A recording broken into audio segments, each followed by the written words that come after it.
Bienvenida a este análisis detallado para The Monday Market. Hoy es domingo 7 de septiembre de 2025. Y bueno, nos preparamos para la semana que viene echando un vistazo profundo, ¿no?, a lo que ocurrió en los mercados estos últimos días. La idea es desglosar los eventos clave, las cifras importantes y las tendencias que marcaron la pauta. Sí, porque la semana pasada giró pues casi por completo en torno a un número, el informe de empleo en Estados Unidos.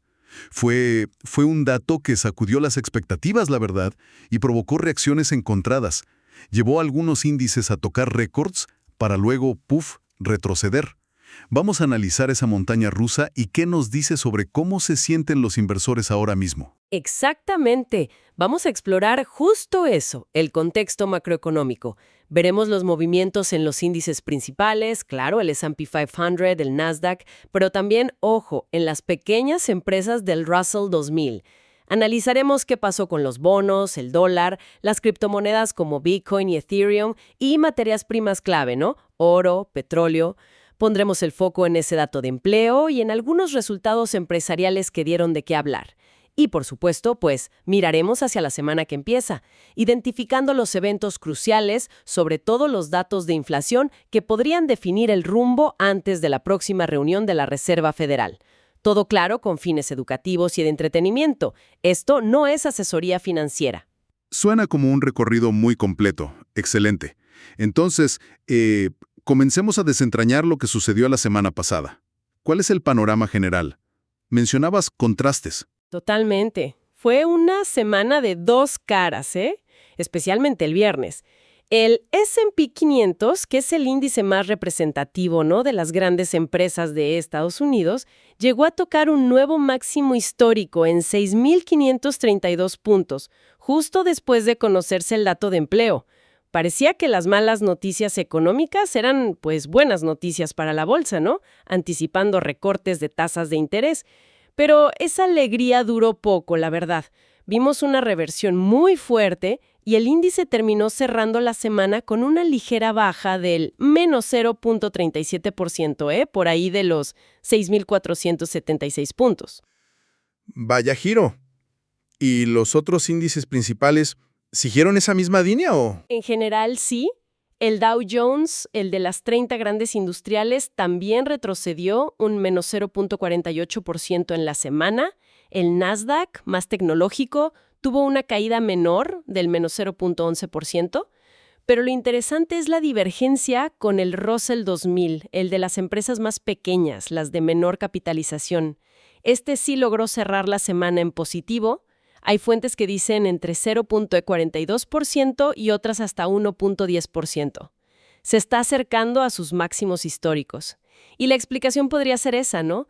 Que estas empresas más pequeñas se benefician más directamente de la perspectiva de tasas de interés más bajas, porque suelen depender más del crédito.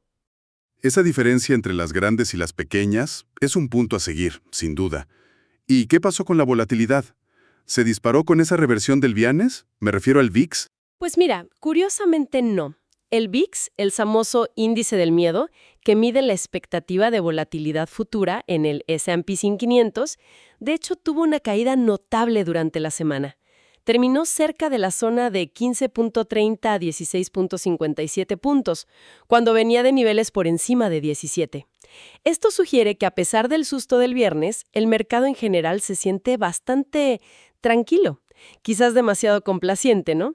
Un VIX tan bajo antes de eventos importantes como los datos de inflación de esta semana y la reunión de la Fed, pues siempre llama la atención. Indica que los inversores no están comprando mucha póliza de seguro contra posibles caídas. Interesante esa complacencia. Mencionaste el impacto del dato de empleo en las expectativas de tasas. Eso nos lleva directamente a los bonos y al dólar. ¿Cómo reaccionaron? De forma muy marcada, los bonos del Tesoro estadounidense tuvieron un rally, o sea, sus precios subieron y por lo tanto sus rendimientos, que se mueven al revés, cayeron. El rendimiento del bono a 10 años, que es una referencia clave para hipotecas y otros créditos, bajó significativamente. Terminó la semana cerca del 4.08%. El rendimiento del de 30 años también cayó, cerrando sobre el 4.76-4.79%.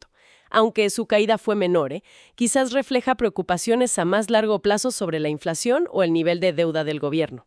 Y si bajan los rendimientos en EU, eso normalmente debilita al dólar, ¿cierto? Exacto.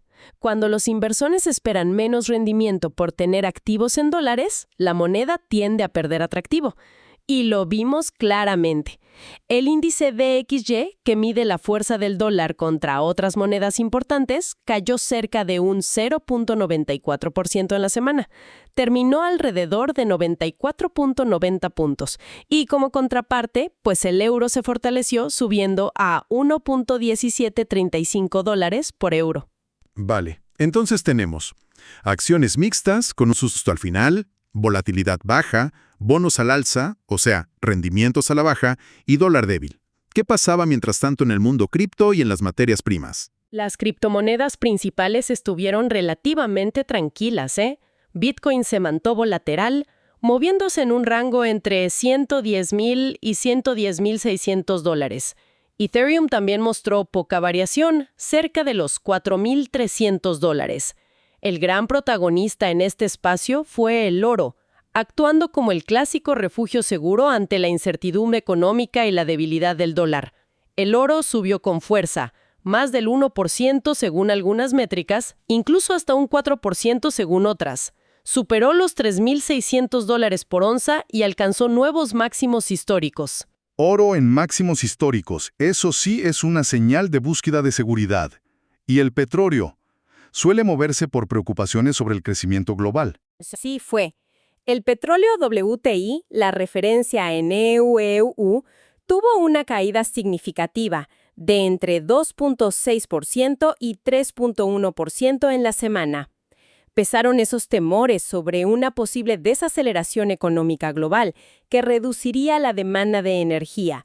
Además, circularon rumores sobre un posible aumento de producción por parte de la OPEP+, ya sabes, la Organización de Países Exportadores de Petróleo y sus aliados, para intentar recuperar cuota de mercado. Y eso también presionó los precios a la baja. Bien, hemos pintado el cuadro general de los mercados. Ahora, profundicemos en la noticia que causó todo este revuelo. El informe de empleo de agosto en EU. ¿Qué tan malo fue realmente? Fue decididamente débil. Mucho más de lo que nadie anticipaba, la verdad. La economía estadounidense solo creó 22,000 empleos no agrícolas en agosto. 22,000. La expectativa era de unos 75,000. Es una cifra bajísima. Y para añadir más leña al fuego, los datos de los 2 meses anteriores, junio y julio, se revisaron a la baja. Restaron otros 21,000 empleos netos que se pensaba que se habían creado. De hecho, la revisión de junio mostró que en realidad se destruyeron 27,000 empleos ese mes, el primer dato negativo desde la pandemia. Además, la tasa de desempleo subió 1/10 al 4.3%, que es el nivel más alto desde 2021. Impactante. He leído análisis que hablan de una tasa de desempleo real mucho más alta. ¿A qué se refieren con eso? Sí, es un debate recurrente sobre cómo se mide oficialmente el desempleo, ¿no? La cifra oficial, ese 4.3%, solo cuenta a quienes están sin trabajo pero buscando activamente empleo. Pero hay otros grupos. Gente que querría trabajar, pero ha dejado de buscar porque se desanimó, ¿no? Quizás trabajadores mayores, o gente que trabaja a tiempo parcial, pero querría trabajar a tiempo completo. Si incluimos estos grupos, algunas estimaciones calculan una tasa de subutilización laboral, o desempleo real, que podría rondar el 8%. Además, preocupa la calidad del empleo. Los datos recientes muestran una tendencia donde se destruye empleo a tiempo completo y se crea empleo a tiempo parcial, lo cual no es precisamente una señal de fortaleza económica, ¿verdad? Claro. Y este dato tan pobre del viernes no vino solo, Durante la semana ya habíamos tenido otras señales de enfriamiento laboral. Las vacantes de empleo JOLTS, que miden las ofertas de trabajo abiertas, bajaron en julio a 7.18 millones, continuando la tendencia a la baja. El componente de empleo dentro del índice ISM de servicios, que es un indicador de actividad en ese sector, se mantuvo en territorio de contracción, por debajo de 50, en 46.8. Y el informe de empleo privado de ADP también fue más débil de lo esperado, con solo 54,000 nuevos puestos. El mensaje es claro, el mercado laboral se está enfriando, y quizás más rápido de lo que se pensaba. Con todo ese panorama laboral tan gris, ¿cómo se explica esa reacción inicial tan positiva del mercado el viernes? Con el S&P 500 marcando un récord y todo. Es la clásica lógica de malas noticias son buenas noticias, al menos al principio. Cuando los inversores vieron esos datos tan débiles, inmediatamente pensaron, bueno, la Reserva Federal no tiene opción, tiene que bajar las tasas de interés para estimular la economía. Y tasas más bajas suelen ser buenas para las acciones, claro. Reducen el costo de financiación de las empresas y hacen que las inversiones en bolsa parezcan más atractivas comparadas con los bonos. Por eso vimos ese pico inicial, esa euforia que llevó al S&P 500 a los 6,532 puntos. Pero esa euforia se evaporó muy rápido. ¿Qué cambió en la mente de los inversores en esos 90 minutos que mencionabas antes, donde el S&P cayó casi 90 puntos? Pues yo creo que empezaron a sopesar el otro lado de la moneda. Se preguntaron, ok, tendremos tasas más bajas, ¿pero a qué costo? Y si esta debilidad laboral es la señal de que viene una desaceleración económica más profunda, quizá incluso una recesión, ese miedo a que la cura, o sea, las tasas bajas, no sea suficiente para compensar la enfermedad, una economía débil, empezó a pesar más. Vimos ventas fuertes, especialmente en las grandes tecnológicas, que habían liderado las subidas. Nvidia, por ejemplo, cayó un 4,3% solo el viernes. Microsoft un 2,6%, AMD un 5,5%. Les pegó duro. Entendido. Se abrió ese debate crucial. ¿Qué pesa más, el alivio monetario o el riesgo económico? Y ahora, las expectativas de recorte de tasas por parte de la Fed son casi una certeza, ¿no? Prácticamente, las probabilidades implícitas en los mercados financieros ahora descuentan casi con un 100% de seguridad. Algunas fuentes dicen 87%, otras 100%, que la Fed anunciará un recorte de 25 puntos básicos, un cuarto de punto, en su reunión de septiembre, los días 17 y 18. Es más, la posibilidad de un recorte más agresivo de 50 puntos básicos, que era casi nula antes del dato de empleo, ahora ha subido y se sitúa en torno al 10-12%. El mercado está convencido de que la Fed va a actuar. Hablando de acciones específicas y sus movimientos, aparte de esas caídas del viernes en las tecnológicas, ¿hubo noticias empresariales relevantes durante la semana? Sí, hubo movimientos importantes. La estrella de la semana fue Broadcom, ticker ABGO. Sus acciones subieron más del 10% a máximos históricos. La razón, presentó resultados que superaron expectativas, pero lo más importante fue el anuncio de un mega acuerdo con OpenAI para desarrollar y fabricar aceleradores de inteligencia artificial. Estamos hablando de un contrato valorado en más de $10,000 millones, con entregas a partir de 2026. Esto fue un gran impulso, la verdad. Interesante cómo Broadcom sube, mientras Nvidia, otro gigante de la IA, cae. Mencionaste que algunos ven a Nvidia como un canario en la mina. ¿Podría ser una señal de advertencia para el sector? Es una de las interpretaciones que circulan, sí. Nvidia ha tenido una corrección importante desde sus máximos de mayo y su caída continuada, mientras Broadcom anuncia este gran acuerdo, pues genera preguntas, ¿no? ¿Está el mercado diferenciando más entre los ganadores de la IA?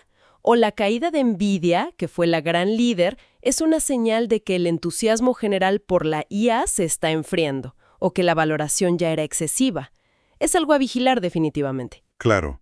Otra que tuvo una semana espectacular fue Alphabet, la matriz de Google, ticker Google. Sus acciones subieron un 11%, alcanzando un nuevo máximo histórico de $235.02. El catalizador fue una resolución judicial inesperadamente favorable en un caso antimonopolio. El fallo le permite mantener su navegador Chrome, aunque tendrá que cumplir algunas condiciones sobre cómo comparte datos. Pero bueno, esto eliminó una nube de incertidumbre muy grande que pesaba sobre la acción. Buenas noticias para Google. Pero no todo fueron alegrías. Mencionaste Lululemon. Sí, la marca de ropa deportiva Lululemon, ticker LLU, sufrió un desplome de casi el 18%. Estuvo cañón. La causa fue un recorte en sus previsiones de ganancias para todo el año. La empresa citó una demanda más débil de lo esperado y también el impacto negativo de los aranceles comerciales, que aumentan sus costos. Por otro lado, Salesforce, ticker CRM, la de software para empresas, también cayó inicialmente después de presentar resultados. A pesar de superar las expectativas del trimestre pasado, su guía de futuro, sus previsiones, fue considerada demasiado conservadora por los inversores, aunque luego logró recuperar parte de las pérdidas. Lululemon mencionando los aranceles como un problema. Eso nos conecta con temas más amplios que seguro abordaremos. Antes de pasar a la semana actual, ¿cómo resumirías el sentimiento de los inversores al cierre de la semana pasada? ¿Optimistas, pesimistas, confundidos? Una mezcla, como siempre, ¿no? La encuesta semanal de la Asociación Americana de Inversores Individuales, la AAII, que mide el sentimiento a más largo plazo, mostró que el porcentaje de inversores bajistas, los que esperan caídas, sigue siendo alto, un 43.4%, muy por encima del promedio histórico del 31%. Aunque bajó un poquito respecto a la semana anterior, sigue reflejando cautela. El sentimiento alcista, los que esperan subidas, subió ligeramente al 32.7%, pero aún está por debajo de su promedio histórico del 37.5%. Sin embargo, si miramos indicadores de más corto plazo, como el índice Fear and Greed de CNN, este pasó de miedo a neutral. Subió de 46 a 53 después del dato de empleo. Esto sugiere un repunte del optimismo a corto plazo, quizás ligado a esas expectativas de recortes de tasas. Pero como decíamos, contrasta con el bajo nivel del VIX, que apunta más a complacencia. Hay señales mixtas, la verdad. De acuerdo. Con esa imagen compleja de la semana pasada, miremos ahora hacia adelante. ¿Qué nos esperan los próximos días? Mencionaste que es una semana crucial antes de la reunión de la Fed. Exactamente. Aunque parece una semana más tranquila en cuanto a la cantidad de datos macroeconómicos, es tácticamente muy importante, porque contiene las últimas piezas de información clave que tendrá la Reserva Federal antes de tomar su decisión sobre las tasas el 18 de septiembre. Toda la atención estará puesta en intentar adivinar si el recorte será de 25 o de 50 puntos básicos. Y para añadirle misterio, los miembros de la Fed entran en su periodo de silencio, ¿verdad? Correcto. Entran en lo que se conoce como el blackout period, un periodo de aproximadamente 10 días antes de la reunión, en el que no hacen declaraciones públicas sobre política monetaria ni dan entrevistas. Así que no tendremos pistas directas de ellos. Esto hace que los datos económicos que sí se publican sean aún más importantes, ¿no? El mercado tendrá que interpretarlos sin la guía de los comentarios de la Fed. Cualquier filtración o rumor, por supuesto, podría tener un impacto magnificado. ¿Y cuáles son esos datos económicos clave que sí tendremos esta semana? Mencionaste la inflación como el foco principal. Sin duda, el miércoles 11 conoceremos el índice de precios al productor, el IPP, que mide la inflación a nivel mayorista, y el jueves 12 tendremos el dato más esperado, el índice de precios al consumidor, el IPC, que mide la inflación que nos afecta directamente a los consumidores. Las expectativas actuales apuntan a que ambos índices subieron un 0.3% en agosto respecto a julio. Si miramos la variación anual, se espera que el IPC general se sitúe en el 2.9%, bajando un poquito desde el 2.7% de julio, y que el IPC subyacente, el que excluye alimentos y energía, también marque un 2.9%. Para el IPP anual, la expectativa es del 3.3%. ¿Por qué son tan vitales estos datos de inflación justo ahora? Ya sabemos que el empleo se debilita. ¿No basta eso para que la Fed recorte tasas? Es una excelente pregunta. ¿El empleo débil presiona a la Fed a recortar? Sí, pero la inflación es la otra cara de su mandato, mantener la estabilidad de precios. Si estos datos de inflación salen calientes, o sea, más altos de lo esperado, le complicarían enormemente la vida a la Fed. Imagina el dilema. La economía se enfría, pero los precios siguen subiendo más de lo deseado. Un dato de inflación fuerte podría revertir la reciente caída de los rendimientos de los bonos, hacer que el dólar se fortalezca de nuevo y poner en duda no solo la magnitud del recorte de tasas, serán 50 o solo 25 puntos, sino incluso la certeza de que se produzca un recorte tan agresivo como espera el mercado. Esto probablemente golpearía las acciones, especialmente estando tan cerca de máximos históricos. Aguas con eso. Entiendo. Sería un jarro de agua fría para las expectativas actuales. ¿Y si salen en línea o por debajo de lo esperado? Entonces reforzarían la narrativa actual, que la Fed tiene luz verde para recortar tasas agresivamente para apoyar el crecimiento, ya que la inflación estaría bajo control. Eso probablemente daría otro impulso a los mercados de acciones y bonos y debilitaría más al dólar. Por eso la reacción a estos datos será tan importante. Aparte de la inflación, ¿hay otros datos económicos que debamos seguir esta semana? Sí, aunque de menor impacto potencial quizá. El martes tendremos el índice de optimismo de las pequeñas empresas, el NFIB, que nos dará una idea de cómo ven el futuro los dueños de pequeños negocios. El jueves, como cada semana, tendremos las solicitudes iniciales de subsidio por desempleo, que servirán para confirmar si la debilidad vista en el informe de agosto continúa. Y el viernes tendremos la lectura preliminar del índice de confianza del consumidor de la Universidad de Michigan, otro termómetro importante del estado de ánimo de los hogares. ¿Y en el frente corporativo? ¿Alguna empresa importante presentando resultados? La temporada de resultados ya casi ha terminado, pero quedan algunos nombres interesantes que podrían generar movimientos en sus sectores.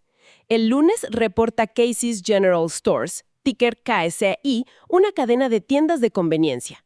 El martes será el turno de Oracle, ORCL, gigante del software, Synopsys, SNPS, clave en diseño de chips, y GameStop, GME, la famosa acción MIME.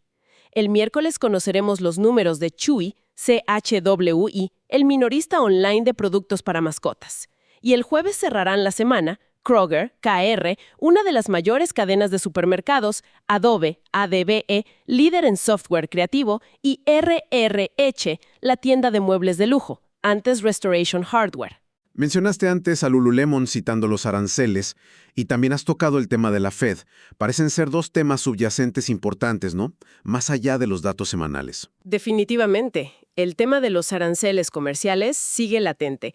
Hay análisis que argumentan, usando ejemplos históricos como los aranceles a los relojes suizos en los 50, que estas medidas rara vez logran proteger a la industria local a largo plazo, pero sí terminan siendo pagadas principalmente por los consumidores a través de precios más altos, añadiendo así presiones inflacionistas.